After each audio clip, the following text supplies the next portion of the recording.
Bismillah ar-Rahman ar-Rahim. Welcome to the course of Art of Leadership and Motivation, HRM 760, and today is lecture number 13, and I am your facilitator, Professor Dr. Muhammad Majid Mahmood.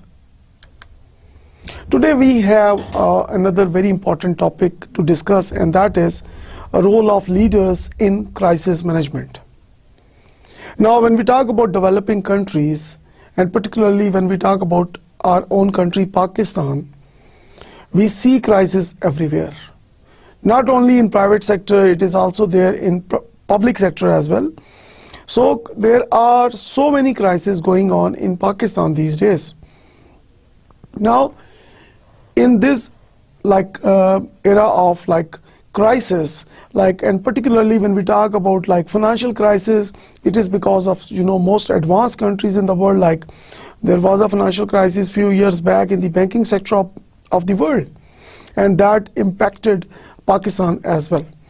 Now, in today's discussion, we will talk about crisis and then how leaders, they are able to better manage crisis, and how they are able to save organization, and how they are going to protect organizations in cases of crisis. So leaders have a very important role to play. और यहाँ पे ये बात मैं कहना चाहूँगा कि the ultimate test of leadership is in crisis management, because true leaders, ideal leaders, they emerge through crisis. Now, the most important thing is, first of all, face reality, starting with yourself. The reality of the crisis is the most important lesson of all. Until you acknowledge that you are facing a serious problem, you cannot move forward to solve it. Now, this is really very important, that first of all, you need to accept, you need to acknowledge that you are facing a crisis. If you do not acknowledge, if you do not accept it, that you are facing a crisis, then how you are going to solve it? Like, for example, अगर एक patient है और वो इस चीज़ को accept करने के लिए तैयार ही नहीं है कि उसको कोई बीमारी है, तो वो मेडिसिन क्यों लेगा? वो किस चीज़ की मेडिसिन लेगा? So same is the case here, that first of all, we need to accept the reality of crisis, and then the crisis is not going to fix itself. So denying its existence can only make things worse, much worse. So if you believe that this is something automatic, like for instance, crisis आया और crisis खुद से ही चला जाएगा. So this is again not true. So denying its existing, denying the existence of a crisis can make it more worst. कि अगर आप crisis को मानने के लिए तैयार नहीं हैं, अगर आप ये चीज़ एग्री करने के लिए तैयार नहीं हैं, आप एक रियलिटी को एक्सेप्ट करने के लिए तैयार नहीं हैं कि you are in a crisis situation, you are facing a crisis, तो डेफिनेटली सिचुएशन ज़्यादा वर्स्ट हो जाएगी. क्राइसिस का जो उसकी जो लेवल है वो ज़्यादा बढ़ जाएगा, मल्टीप्लाई हो जाएगा क्राइसिस, और वो जो चीज़ कंट्रोलेबल है वो खुदा न खास्ता अनकंट्रोलेबल भी हो सकती है if you are denying the existence of crisis. Now facing the reality जब हम बात करते हैं, तो that reality must start with you and your acknowledgement of your role in the crisis itself. And particularly हम लीडर्स की बात करते हैं. Now leaders, they have a very important role to play in case of any crisis. So whether it is something which is going on within the organization or whether it is something which is going on outside the organization, because micro and macro environment, How do you differentiate micro environment, what is going on within the organization, if you have any crisis there? And what about the macro environment, whatever is going on outside the organization? So inside outside जो forces हैं, they impact on organization performance. So as a leader, first of all, you need to acknowledge, you need to accept that you are facing a crisis and you have a role to play. It means that you have a responsibility. You are responsible to manage the crisis. And if you do not feel your responsibility, if you ignore it, if you deny it, if you say that I'm not facing any crisis, or if you take it lightly, if you are careless, then the situation is going to be more worst. Even it may go out of your hands. So this is the most important thing I believe that today's discussion is, that we must face the reality starting with yourself. Now let us talk about crisis definitions. A crisis can be defined as any unplanned event, occurrence or sequence of events that has undesirable consequence. Now this is something in most cases unplanned. Like it happens in most cases unplanned. You have, like for example, you do not know that it will happen. For example, earthquakes. You don't know that it will happen. For example, some floods. For example, that suddenly the market goes down, due to like terrorism or due to any other factor. So everything has an impact on the other factors as well. A crisis is a change, either sudden or evolving, that results in an urgent problem that must be addressed immediately. So crisis is a change. So there is an urgent problem and you have to solve this problem immediately. Now it is not something that theek hai, we are facing a problem and we will solve it in few days or after some time, or like I'm busy these days and once I get free I will solve this problem.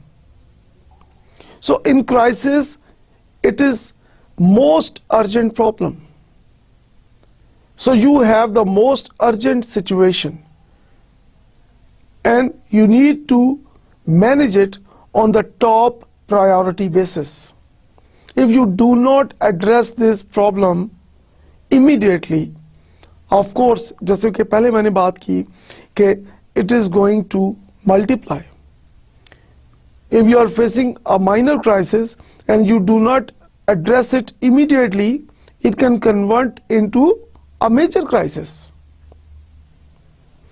A major crisis can affect the entire organization and in some cases can lead to its collapse. Now, major crisis पूरी organization के ऊपर impact डालता है और sometime क्या होता है कि पूरी organization collapse कर जाती है, पूरी organization like decline की तरफ चली जाती है. Like for example, organizations bankrupt हो जाती हैं, उनका तमाम जो investment है वो डूब जाती है. So these are the possible negative consequences of crisis. We must act quickly to recognize its root causes, contain it, and eventually resolve the crisis with the least amount of damage. Now this is really very important, that we have to focus on the root causes. We must try to, contain it. कि जितना trouble हो गया, जितनी problem होगी, जितना नुकसान हो गया, अब मजीद वो ना फैले, मजीद ज़्यादा नुकसान ना हो, आप उसको कंटेन करते हैं, आप उसको एक जगह पे रोकने की कोशिश करते हैं, and eventually you resolve the crisis. And this is only possible, if you are an ideal leader. if you accept the reality, if you have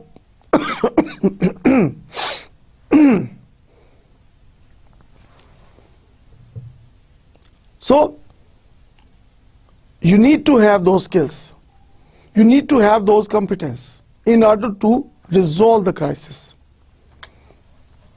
Now let us talk about understanding crisis. Crisis can affect all segments of society: businesses, hospitals, educational institutions, families, and are caused by a wide range of reasons. So it is not only the business, everything. The definitions of crisis can vary greatly. Three elements are common to most definitions of crisis: threat, surprise, and short decision time. So let me ask you a simple question. How these three elements are common to most definitions of crisis? Let us talk about the first element, and that is threat. With every crisis, there is that one thing that comes with it, and that is threat. There is a kind of threat. That threat could be major or minor, but it is there. Surprise element, जैसे कि हमने पहले बात की कि this is something which is unplanned. You're shocked. It comes like without any, like you have no idea and it comes. So there is a surprise element in it. And short decision time. Why there is a short decision time? Because in the when the crisis is going on, when it is happening, you need to take decisions on the spot.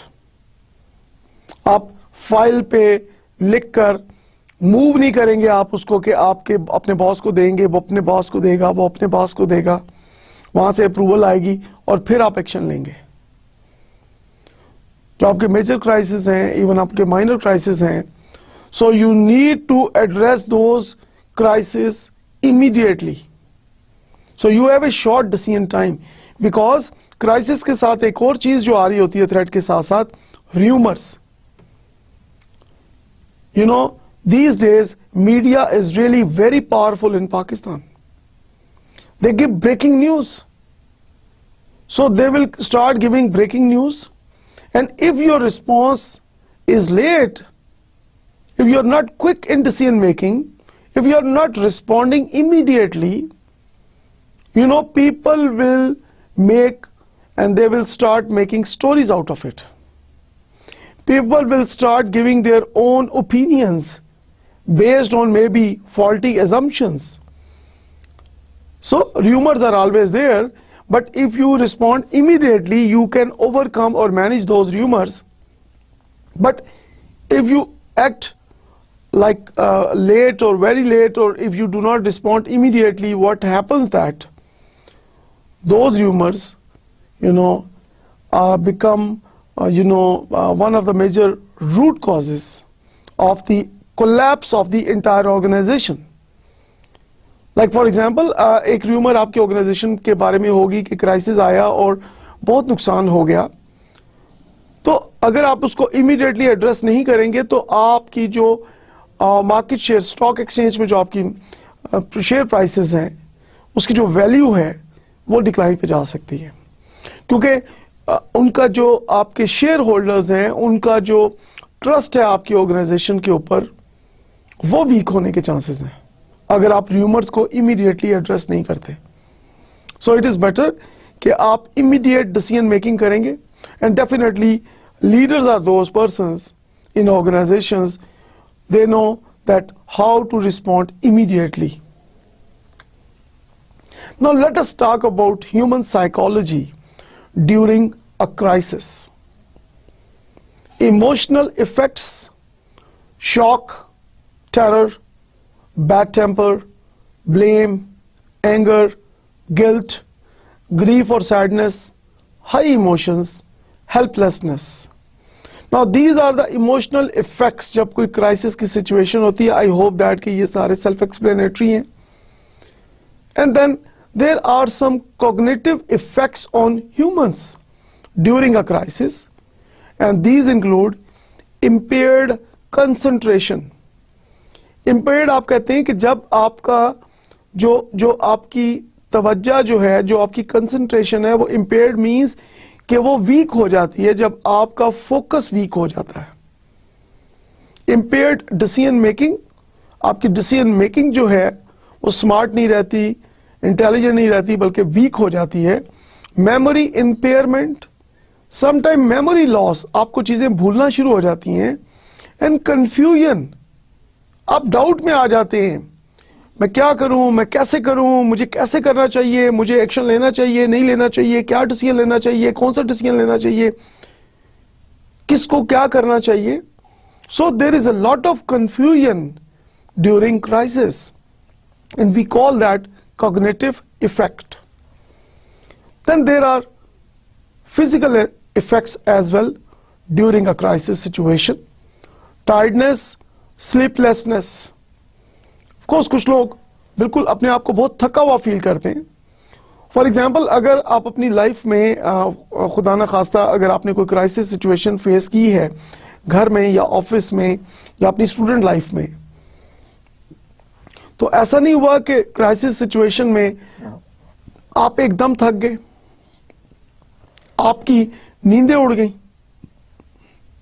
बहरहाल कुछ लोगों को crisis में ज्यादा शायद नींद आना शुरू हो जाती है, and they are like it is a symptom के they are trying to escape.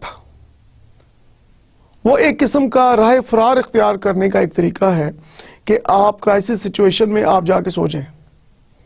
या कुछ लोगों की नींद उड़ जाती है और कुछ लोग जैसे हमने बात की कि टायर्डनेस वगैरह हो जाती है. Those are the physical effects during a crisis. Then talking about interpersonal effects during a crisis, increased relational conflict.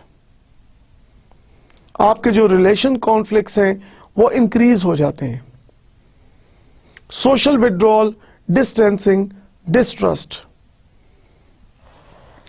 आपका अपने कॉलीग्स के साथ जो रिलेशन है उसके दरमियान एक कॉन्फ्लिक्ट आने के ज्यादा चांसेस हो जाते हैं.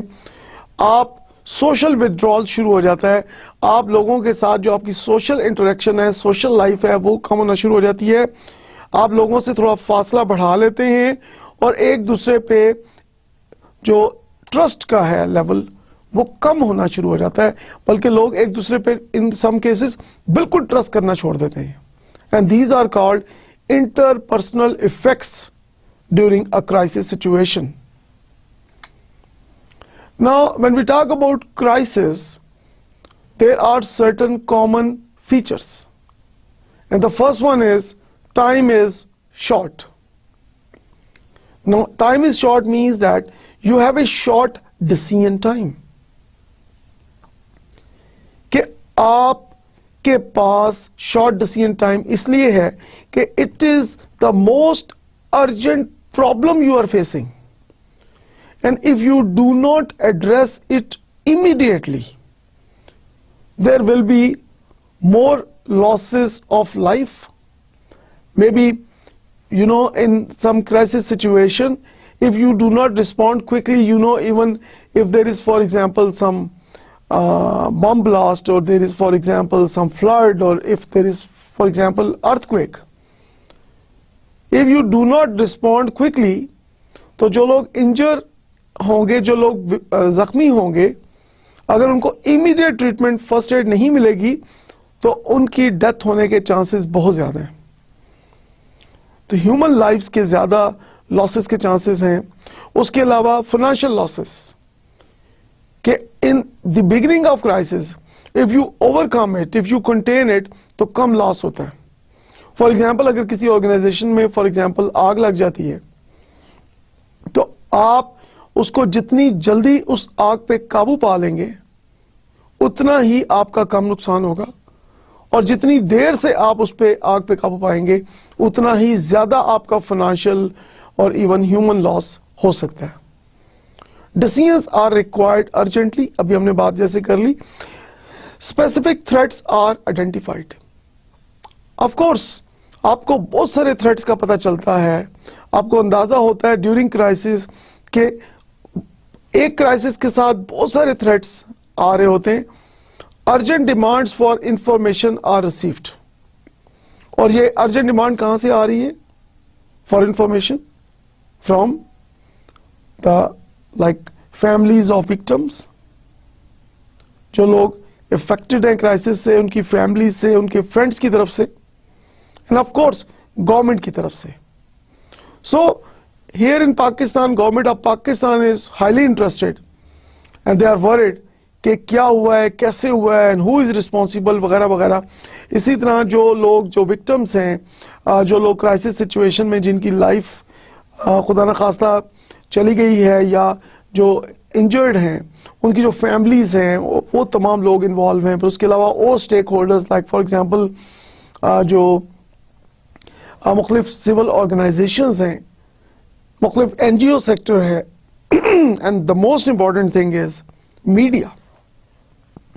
दे are also highly interested and they demand, there is a urgent demand from media as well for information कि क्या हुआ, कैसे हुआ और आप उसको कैसे मैनेज कर रहे हैं। There is sense of loss of control. आपको यह लगता है कि आप अपना कंट्रोल लूज कर रहे हैं, और जितना आप डिले करेंगे डिसीजन मेकिंग में, जितना देर से आप प्रॉब्लम को एड्रेस करेंगे, उतना ही ज्यादा high sense of loss of control होगा। और जितनी जल्दी आप उस सिचुएशन में डिसीजन मेकिंग करके उसको मैनेज करने की कोशिश करेंगे, उतना कम आपका sense of loss of control होगा। Pressures build over time.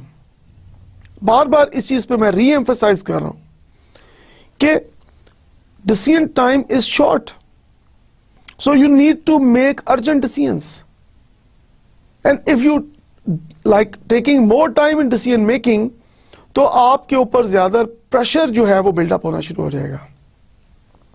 Demands are made to identify someone to blame. Demands होती हैं कि जी कि आइडेंटिफाई करें कि किसकी वजह से ये क्राइसिस हुआ, and of course you need to decide about that as well. Reputation suffers.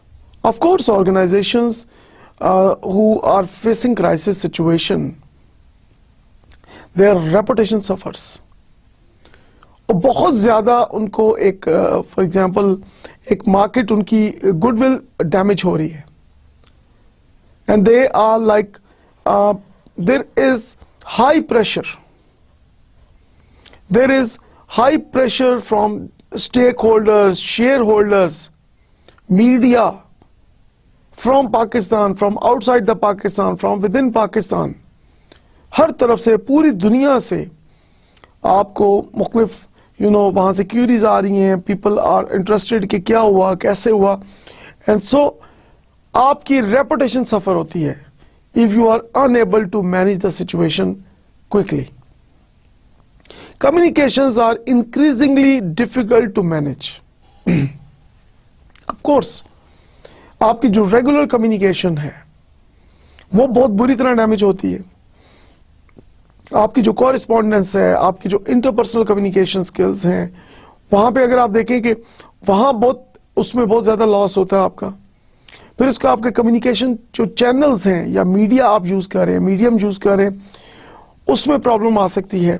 So there are so many communication barriers during a crisis situation. Like for example rumours की वजह से आपके ऊपर बहुत ज्यादा प्रेशर बिल्डअप होता है और एक अफरा तफरी की सिचुएशन क्रिएट हो सकती है। हम ये सब जो बात कर रहे हैं कि these are the common features of crisis, तो पर्पस ये है कि how the leaders can overcome these challenges. क्योंकि जब तक हमें मालूम ही नहीं होगा कि what are the challenges, what are the issues, what are the problems, how we are going to manage it. Now, talking about crisis management. Crisis management consists of skills and techniques required to assess, understand, and cope with any serious situation. Now, I repeat that कि crisis management में skills और techniques जो हैं, जो required है उसको manage करने के लिए, उनको असेस किया जाता है, और जो सीरियस सिचुएशन है उसको अंडरस्टैंड करके उसको मैनेज करने की कोशिश की जाती है in crisis management. Now the issue here is कि if you do not have those skills and techniques required to assess or required to manage the crisis. Like you have seen many examples in Pakistan that, for example, कि किसी building में आग लग जाती है,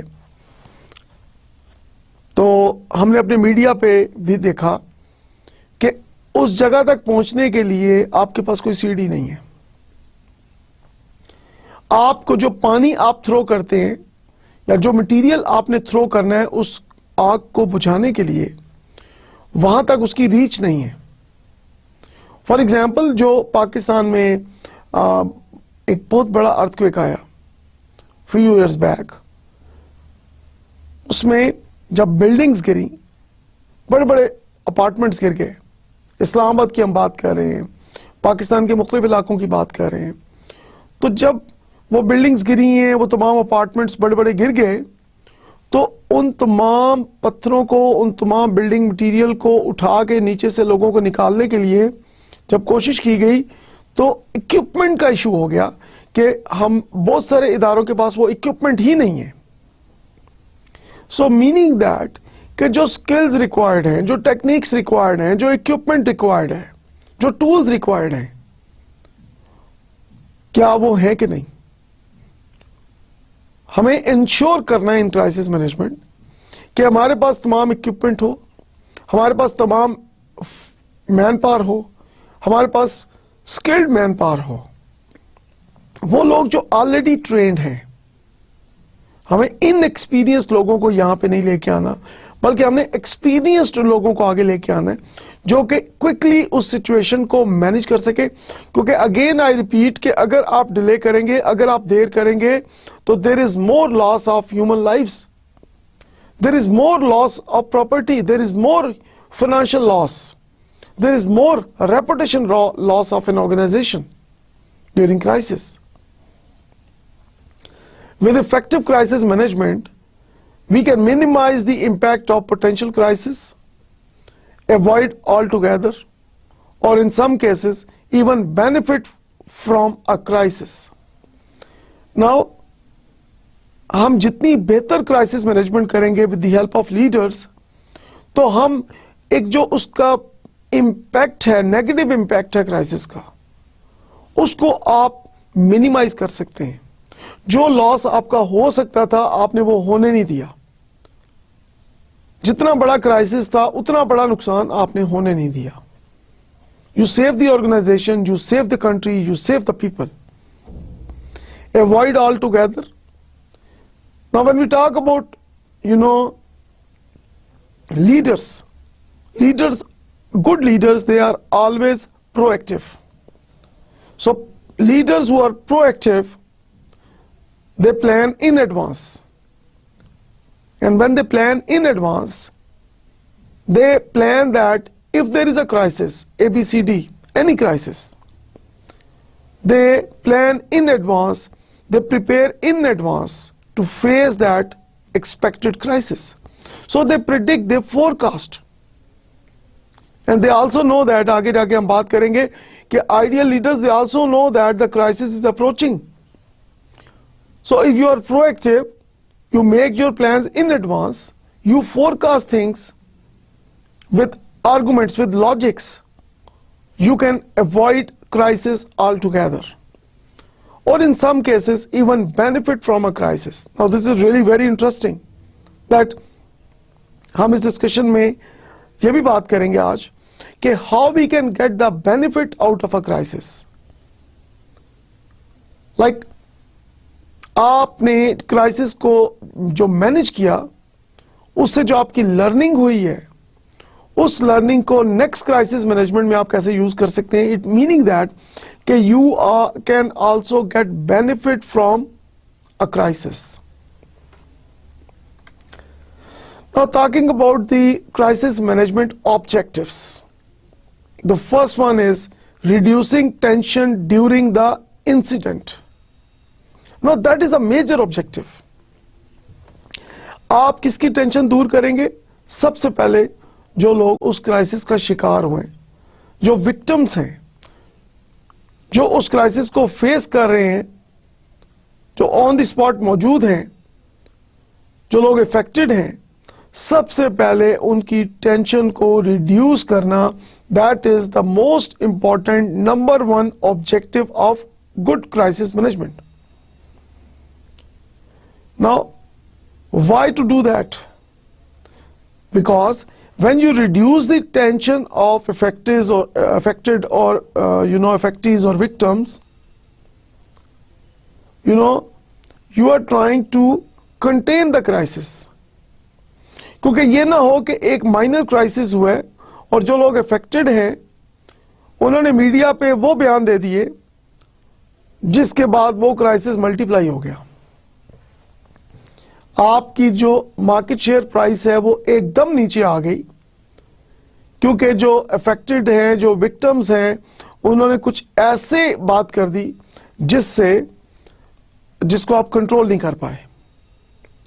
so most important thing is कि जो लोग क्राइसिस का शिकार हैं, आप उनकी टेंशन को, उनकी वरीज को रिड्यूस करें. और जब आप उनकी टेंशन और वरीज को रिड्यूस करेंगे तो you can be in a better situation to manage the crisis. Second objective of good crisis management is demonstrating commitment and expertise. Now this is the time कि आपने अपनी कमिटमेंट और expertise को demonstrate करना है. आपने दिखाना है लोगों को. हर वक्त जबानी बात करने के इस वक्त एक प्रैक्टिकल सिचुएशन है. आपने तमाम स्टेक होल्डर्स और शेयर होल्डर्स को यह डिमॉन्स्ट्रेट करना है कि you can manage the situation because you have a strong commitment and the best expertise. जब तक वो कमिटमेंट और एक्सपर्टीज आप डिमॉन्स्ट्रेट नहीं करेंगे, सिचुएशन मजीद वर्स्ट होने के चांसेस हैं. Third objective of good crisis management is controlling flow and accuracy of information. Now this is really very important कि जो इंफॉर्मेशन फ्लो है, कम्युनिकेशन फ्लो है और जो एक्यूरेसी है इंफॉर्मेशन की, ये दोनों चीजें बहुत इंपॉर्टेंट हैं. अगर आप इंफॉर्मेशन फ्लो को कंट्रोल नहीं करेंगे, अगर आपकी ऑर्गेनाइजेशन से मुख्तलिफ एंगल से हर कोई बयान दे रहा है, तो किस तरह से आप सिचुएशन को मैनेज करेंगे? तो कंट्रोल करने के लिए जरूरी है कि there should be a spokesperson of the organisation, and in most cases only one spokesperson who do that presentation on the part of the organization. बजाय ये कि आपकी ऑर्गेनाइजेशन का एक टॉप मैनेजमेंट का पर्सन बयान दे रहा है, दूसरा बयान दे रहा है, तीसरा कोई और पर्सन बयान दे रहा है, चौथा कोई और पर्सन बयान दे रहा है, और उन 4-5 लोग जो मीडिया के साथ और विक्टिम्स के जो उनके रिलेटिव्स हैं, फ्रेंड्स हैं, मीडिया के साथ वो जो इंटरेक्शन कर रहे हैं, तो मीडिया एनालाइजेस द इंफॉर्मेशन कि आपके वो साहब तो कुछ और कह रहे हैं, आप कुछ और कह रहे हैं, ये कुछ और कह रहे हैं, वो कुछ और कह रहे हैं. So they start analysing and situation मजीद कंफ्यूज्ड हो जाती है और डेफिनेटली क्राइसिस जो है वो उस दौरान में र्यूमर्स जो हैं वो मल्टीप्लाई होना शुरू हो जाती हैं और सिचुएशन इन मोस्ट केसेस आपके हाथ से निकल जाती है.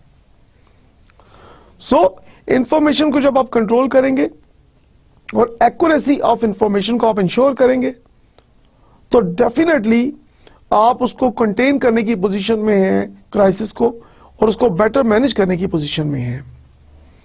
And the number fourth objective of good crisis management is managing resources effectively. Now when we talk about resources, there are 4 type of resources. हम पहले भी बात कर चुके हैं जनाब, कौन कौन से? Human resource, financial resource, physical resource, and information resource. So human, financial, physical and information resource. Human resource means all the persons who are working for the organization at any level, they are called the human resource. Now employees, employer, suppliers, so any person at any level working for the organization is called a human resource. Customers are not included in human resources. Then we have financial resource. Now financial resource means money, the capital. Like for example, आपने मुख्तलिफ employees higher किए हुए, of course आपने उनको salaries देनी है, आपने उनको financial and non financial benefits देने हैं, आपने उनको उनकी टेक केयर करनी है, उनको कंफर्ट देनी है। तो इन तमाम चीजों के लिए you need to have your financial resources. And third is the physical resource. Now physical resource means land, building, equipment वगैरह वगैरह। तो इस तरह की चीजें जो है आपके फिजिकल रिसोर्सेज में आ जाती हैं। And finally your information resource. Information resource means कि कौन कौन से इंफॉर्मेशन को हासिल करने के रिसोर्सेज हैं। TV, radio, newspaper, magazines, internet, your observation, primary data, secondary data. So these are the various information resources. तो इन चारों रिसोर्सेज को आपने मोस्ट इफेक्टिवली मैनेज करना है। And effectively means what? It means that you need to focus on the targets, you need to focus on the results. आपने result oriented होना है, आपने टारगेट ओरिएंटेड होना है। So when you are more focusing on results and targets, you are better managing all your resources, क्योंकि when you keep the end in your mind, it improves your beginning. आप अपना कोई भी काम शुरू करने से पहले, चाहे अपने घर में, अपने दोस्तों के साथ, अपने ऑफिस में या एज ए स्टूडेंट, और यहां मैं प्रेफर करूंगा एग्जांपल देना कि एज ए स्टूडेंट आपने इस प्रोग्राम में एडमिशन लिया हुआ है, तो अगर आप एंड सामने रखें कि इस प्रोग्राम को करने के बाद आप जॉब के लिए किसी के पास जाएंगे या अपनी प्रमोशन, अगर आप ऑलरेडी जॉब कर रहे हैं तो आप प्रमोशन के लिए अप्लाई करेंगे, तो people will ask you question about this programme कि आपने क्या सीखा। तो if you keep this thing in your mind, तो ऑफ कोर्स इस वक्त जो आप लेक्चर को देख रहे हैं या आप असाइनमेंट करेंगे या आप एग्जाम की प्रिपरेशन करेंगे, so if you have that end in your mind, so you focus more on learning. लेकिन अगर आप सिर्फ यही देखेंगे कि मैंने ये असाइनमेंट करनी है और मैंने ये पेपर देने हैं और मैंने से नंबर लेने हैं, तो डेफिनेटली जब आप लर्निंग पे फोकस नहीं करेंगे, एंड पे फोकस नहीं करेंगे, तो आपके लिए प्रॉब्लम हो सकती है, आपकी बिगनिंग उतनी एक्सीलेंट नहीं होगी। So people who keep the end in their minds, कोई भी काम करते हुए, they always improve the beginning. Now talking further about crisis management, it is the ultimate test of leadership, क्योंकि जैसे हमने पहले बात की कि true leaders, ideal leaders emerge through crisis. Like for example, अल्लाह ना करे कि अगर घर में कोई क्राइसिस हो तो एक या दो लोग हमेशा घर में ऐसे होते हैं जो सबको हौसला दे रहे होते हैं, सबको मॉरली इंकरेज कर रहे होते हैं और मुख्तलिफ स्ट्रैटेजीज के बारे में थिंक कर रहे होते हैं कि इस क्राइसिस को, घर में जो क्राइसिस हुआ है, इसको किस तरीके से मैनेज किया जाए। तो those are the true leaders. Same is the case in the organisations, that it is the test of the leadership. और जो लोग इस टेस्ट में पास नहीं होते, they are not leaders anymore. And people who are successful in crisis management, they are the people who are called real leaders. So there is nothing like a crisis to test your leadership.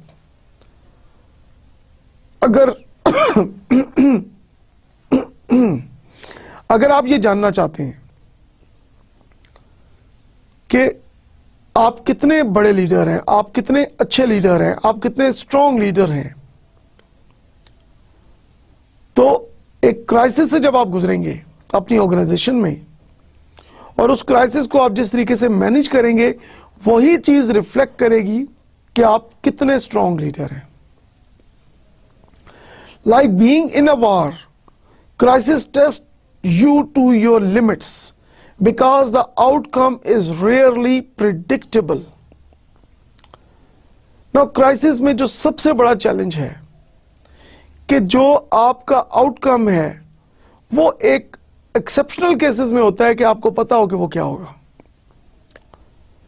और इस चीज से आपके लिए ये crisis management जो है एक बहुत बड़ा चैलेंज बन जाता है। And then leaders develop through crisis. जो आइडियल लीडर्स हैं, जो ट्रू लीडर्स हैं, जो बेस्ट लीडर्स हैं, दे डेवलप थ्रू क्राइसिस। क्योंकि जो क्राइसिस में से उसको मैनेज करके सक्सेसफुली बाहर निकलेगा वही ट्रू लीडर होगा। और जो लोग क्राइसिस को सक्सेसफुली मैनेज नहीं कर पाएंगे, they are not called leaders. Now talking about various types of crisis. The first one is the natural cataclysmic events, हम कहते हैं इसको। These are the uncontrollable natural events. Health disasters, earthquakes, floods, fire, disastrous accidents, and environmental pollutions. Now these are the examples of natural events, और जब ये होते हैं तो it is a type of crisis. तो uncontrollable natural events, like for example आपके earthquakes हैं, floods हैं, you know, things like that, and then health disasters. जैसे हम कभी कहते हैं कि डेंगू वायरस की बात की जाती है पाकिस्तान में, या कोई अचानक कोई बीमारी जो है वो लोगों को लगना शुरू हो जाती है, किसी भी जर्म की, किसी भी मॉस्किटो की वजह से, किसी भी फैक्टर की वजह से। एंड देन फ्लड्स हैं, फायर है, डिजास्ट्रस एक्सीडेंट्स हैं, बहुत बड़े बड़े एक्सीडेंट्स हो जाते हैं। और इन्वायरमेंटल पोल्यूशंस, कि जहां पे इन्वायरमेंट के अंदर पोल्यूशन बहुत ज्यादा है, तो इसको हम कहते हैं कि आपके नेचुरल इवेंट्स हैं, जिसको कहा जाता है कि this is one of the types of crisis. Then we have another type of crisis called technology breakdowns, data loss, security breaches, out of date equipment. Now these are some of the examples. Like for example अक्सर हम देखते हैं कि computer में virus आ गया, आपका तमाम data जो है वो डैमेज हो गया, यू लॉस्ट डाटा, आपका डाटा करप्ट हो गया। Security breaches, like for example आपकी वेबसाइट हैक हो गई, आपके पासवर्ड्स, यूजर नेम किसी ने हैक करके उसको मिसयूज कर लिया। या आउट ऑफ डेट इक्विपमेंट, कि जो इक्विपमेंट आप यूज कर रहे हैं वो आउटडेटेड है और definitely out of date equipment आपको वो रिजल्ट्स नहीं देगा जो डेफिनेटली लेटेस्ट इक्विपमेंट आपको दे सकता है। सो टेक्नोलॉजी ब्रेकडाउन की वजह से भी बहुत सारी क्राइसिस सिचुएशन दुनिया में देखने में नजर आती हैं in different organisations. Another type of crisis is called economic and market forces. Market swings, investment bubbles.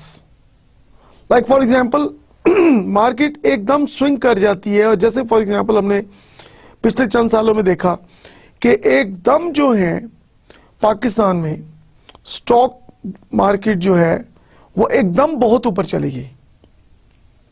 Pakistan में जो प्रॉपर्टी की प्राइसेस थी वो एकदम जंप कर गई। तो that was an investment bubble. और बबल मींस कि बबल ने जारी बात है फटना भी है, और जब बबल फटता है जैसे कि बैलून जब फटता है तो सेम लाइक दैट, तो धड़ाम से नीचे आएगा, और जितने भी लोग होंगे जिन्होंने उसके अंदर पैसा लगाया हुआ है वो एकदम एक क्राइसिस सिचुएशन में आ जाते हैं, और सैकड़ों हजारों अफराद और ऑर्गेनाइजेशंस वो बैंकरप्ट हो जाते हैं in case of when there are investment bubbles और मार्केट में एकदम कोई स्विंग्स आती हैं। Another type of crisis is called business related crisis. Sudden death of a crucial leader. आपका जो मेजर क्रूशियल लीडर है उसकी डेथ हो जाती है,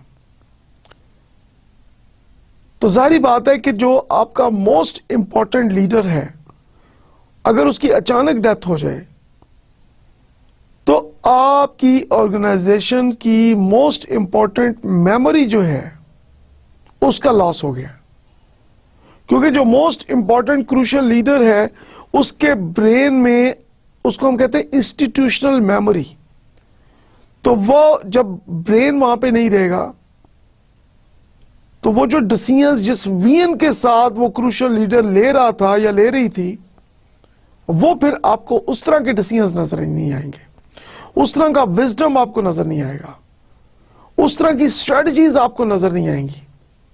क्योंकि जब हम बात करते हैं 4 रिसोर्सेज की, human resource, financial resource, physical resource and information resource, तो इन चारों में द मोस्ट इंपॉर्टेंट रिसोर्स कौन सा है जनाब? Most important resource is called human resource. तो मोस्ट इंपॉर्टेंट रिसोर्स जो आपका ह्यूमन रिसोर्स है तो वो आपका crucial leader is one of that person called human resource. तो जब उसकी डेथ होती है तो आप एक बहुत बड़ी क्राइसिस सिचुएशन में आ जाते हैं। Serious breach of law. अच्छा, कुछ लोग जब बहुत ज्यादा सीरियस लॉ की वायलेशन करते हैं ऑर्गेनाइजेशन में, रूल्स एंड रेगुलेशंस को वायलेट करना शुरू कर देते हैं, तो डेफिनेटली एक बहुत सीरियस सिचुएशन क्रिएट हो जाती है। क्योंकि जब आपके एम्प्लॉइज लॉ को ब्रेक करना शुरू करेंगे तो उसका इंपैक्ट आपके कस्टमर पे होगा, उसका इंपैक्ट आपकी क्वालिटी पे होगा, उसका इंपैक्ट आपकी सर्विसेज के ऊपर होगा, उसका इंपैक्ट आपकी प्रोडक्ट्स के ऊपर होगा, उसका इंपैक्ट आपकी मार्केट रेपुटेशन के ऊपर होगा, उसका इंपैक्ट आपके ब्रांड नेम पे होगा। Vendor fails to deliver critical supplies, कि जो आपके सप्लायर्स हैं वो इन टाइम आपको रॉ मटेरियल प्रोवाइड नहीं करते तो आप क्राइसिस में आ जाते हैं। फॉर एग्जाम्पल, आपको एक नेशनल या इंटरनेशनल ऑर्डर मिला हुआ है, आपको टारगेट डेडलाइंस है आपकी, आपने हर चीज को बिल्कुल एक स्केड्यूल के मुताबिक आप चल रहे हैं, और अचानक आपका सप्लायर ये कहता है कि जो आइटम आपको रॉ मटेरियल चाहिए वो शॉर्ट हो गया है, इसलिए I am unable to supply. तो जब इस तरह की सिचुएशन होगी तो it is called business related crisis, क्योंकि आप इन टाइम उन टारगेट्स को, डेडलाइंस को मीट नहीं कर पाएंगे। Employ stealing from a client, now that is the worst thing, कि आपका एम्प्लॉय जो है आपके कस्टमर से, आपके क्लाइंट से चोरी करता है। Another types of crisis are personal crisis, events that have special meaning to individuals and only individual suffers. Failing exams, divorce, being unemployed, etc. So now you see that कि जब हम personal crisis की बात करते हैं तो जब कोई स्टूडेंट एग्जाम में फेल हो जाता है, अल्लाह न करे कि कभी आप फेल हुए हो, लेकिन आपको यह तो पता होगा कि जो लोग एग्जाम में फेल होते हैं उनकी क्या सिचुएशन होती है, वो किस तरह के क्राइसिस से गुजर रहे होते हैं, उनकी मेंटल हालत क्या होती है, उनकी फिजिकल हालत कैसे होती है, उनकी परफॉर्मेंस कैसी होती है, उनका सोशल इंटरेक्शन कितना उस वक्त हाई होता है कि लो होता है, उनका एटीट्यूड बिहेवियर किस तरह का होता है after failing exams. So that is called a personal crisis.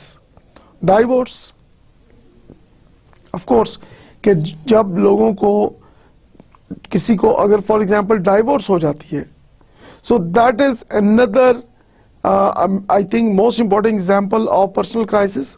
Then being unemployed, ये एक डेफिनेटली यू नो पाकिस्तान में इन्फ्लेशन रेट बहुत हाई है, तो सारी बात है कि हर चीज की कीमत बहुत ज्यादा है, तो घर को अच्छे तरीके से रन करने के लिए आपको जॉब करनी है, और अगर आपको जॉब नहीं मिलती और आप क्राइसिस सिचुएशन में आ जाते हैं, that is called personal crisis. Another type of crisis is called confrontation crisis. For example, disputes. अच्छा, लोगों के बहुत सारे disputes होते हैं. Like for example,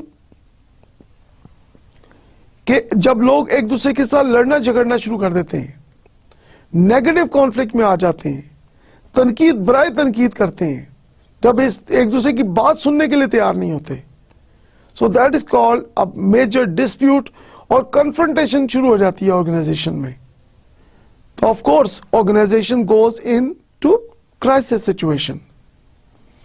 acts of malevolence, for example terrorism, kidnapping. तो इस वक्त अगर आप देखते हैं पाकिस्तान में, तो terrorism is so common, like there are so many people involve in terrorism activities in Pakistan.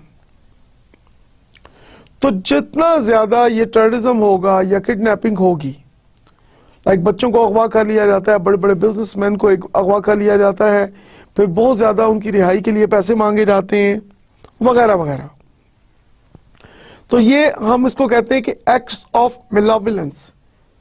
तो इसकी वजह से क्राइसिस सिचुएशन बहुत डेफिनेटली वर्स्ट होना शुरू हो जाती है. Then misconduct crisis, for example harassment, corruption, fraud, false invoicing. आप लोगों को फॉर एग्जांपल मिसकंडक्ट करते हैं, जो लोग हरासमेंट करते हैं, करप्शन करते हैं, फ्रॉड करते हैं या फॉल्स इनवॉइसिंग करते हैं, तो that creates a crisis situation in the organisation. Another type of crisis is called smoldering crisis. Problems or issues that start out small and could be fixed if someone was paying attention or recognized the potential for trouble. For example, financial crisis in an organization, strike by union. Now, किसी organisation में एक financial problem जब आता है तो definitely एकदम नहीं आ जाता, ग्रेजुअली आ रहा होता है. या यूनियन जब स्ट्राइक करती है तो एकदम स्ट्राइक नहीं करती, उसके स्ट्राइक होने के पीछे बहुत सारे रूट कॉजेज हैं. ये नहीं है कि तमाम चीजें ठीक चल रही हैं और अचानक यूनियन ने स्ट्राइक कर दी, या तमाम चीजें ऑर्गेनाइजेशन में ठीक चल रही हैं तो एकदम ही फाइनेंशियल क्राइसिस आ गया ऑर्गेनाइजेशन में. So that takes time. तो आपने उसको एज ए प्रोएक्टिव लीडर आपने उसको प्रिडिक्ट करना है, आपने उसको फोरकास्ट करना है. Now the major question here is how to deal with crisis as a leader. Now this is one of the most important question we need to ask ourselves. So here comes the real responsibility of true leaders. Okay, what they can do to manage the crisis situation. Most important thing is when you are trying to manage the crisis is get the world off your shoulders. सबसे पहले तो अपने कंधों से आप इस पूरी दुनिया को उतार के साइड पे रखें. कुछ लोग जैसे फॉर एग्जाम्पल कहते हैं कि ठीक है अब सारा काम मैं ही करूंगा. जैसे घर में कोई फंक्शन है तो एक या दो साहब कहते हैं कि okay fine we will do everything, आप लोगों की पार्टिसिपेशन की जरूरत नहीं है, आप लोग एंजॉय करें, we will arrange everything, we will organise everything etcetera etcetera etcetera. So इसी तरह ऑर्गेनाइजेशन में कुछ लोग समझते हैं कि उनके बगैर ऑर्गेनाइजेशन जो है वो धड़ाम से करके नीचे गिर जाएगी. You cannot get through this alone. So do not try to carry the whole world on your shoulders. Very important and most simplest way में ये बात यहाँ पे मैं कर रहा हूँ कि क्राइसिस में उसको इंडिविजुअली डील करने की कोशिश ना करें. हाँ, अगर आपके पास ऑप्शन नहीं है और कोई पर्सन अवेलेबल ही नहीं है तो डेफिनेटली फिर तो आप करेंगे उसको. लेकिन when you have other persons available, when you have other options available, तो एज ए टीम अगर आप काम करेंगे तो डेफिनेटली आप बेहतर क्राइसिस मैनेजमेंट करेंगे एज कंपेयर टू कि आप ये समझें कि पूरी ऑर्गेनाइजेशन आपके कंधों पे चल रही है और अगर आप नहीं होंगे तो ऑर्गेनाइजेशन इमीडिएटली बैंकरप्ट हो जाएगी वगैरह वगैरह. तो इस तरह की जो फीलिंग्स हैं, इस तरह की जो परसेप्शन है, that is totally incorrect. Reach out to others to share the burden and help you come out a winner. जैसे हम कहते हैं ना 1 + 1 = 2 और 1 + 1 = 11. तो यहां पे 11 की बात की जा रही है. वैसे बाय द वे अगर यहां पे मैं आपसे पूछता चलूं कि हाउ डू यू डिफरेंशिएट कि जी 2 कैसे आया, 1 + 1 2 और 1 + 1 11 कैसे आया. Okay, any answers? 2 ऐसे आया कि आप और मैं एक सेम टारगेट के लिए इंडिविजुअली बेस्ट एफर्ट करते हैं. आप अपनी जगह बेस्ट एफर्ट कर रहे हैं, मैं अपनी जगह बेस्ट एफर्ट कर रहा हूं, बट इंडिविजुअल लेवल के ऊपर फॉर द सेम टारगेट. तो 1 + 1 = 2. Now take another example how it becomes 11. When you and me work together as a team to achieve the same target, that is 1 + 1 = 11. And we call it the concept of synergy. And concept of synergy is one of the 7 habits of highly effective leaders in the world, according to Stephen R. Covey. This is a great opportunity to strengthen chemistry within your team, because the strongest bonds are built in crisis. Now this is really very important and most important message I would say that of today's discussion is कि ये एक बहुत बड़ी opportunity है. When you are facing a crisis, some people they say that it is a problem. Let me ask you another question. What is the real meaning of problem? Okay, the real meaning of problem is an opportunity. The real meaning of problem is, that it is something that can help you. So, whenever you are facing a crisis, it is a wonderful opportunity कि आप अपने team members के साथ अपनी chemistry को strengthen करें. Because the strongest bonds are built in crisis.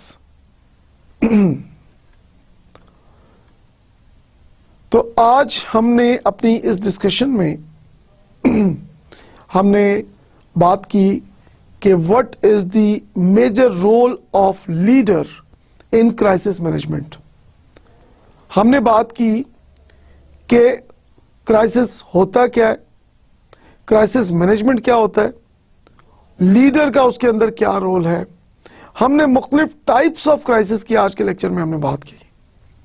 उसके अलावा हमने ये देखा कि क्राइसिस सिचुएशन में आपको क्या करना चाहिए। We have talked about different organisations of Pakistan and some organisations from abroad कि ड्यूरिंग क्राइसिस सिचुएशन में वो इसको किस तरीके से मैनेज कर रही हैं। एंड फाइनली आज की डिस्कशन में हमने ये बात की कि आपको अपनी जो get the world off your shoulders, हर चीज को अपने कंधे पे लेना छोड़ दें। You need to delegate, you need to empower your subordinates. So you need to delegate, you need to empower your subordinates, and that is only possible when you trust your employees. क्योंकि किसी भी crisis situation में एक चीज जो सबसे पहले मुतासिर होती है, that is the trust level.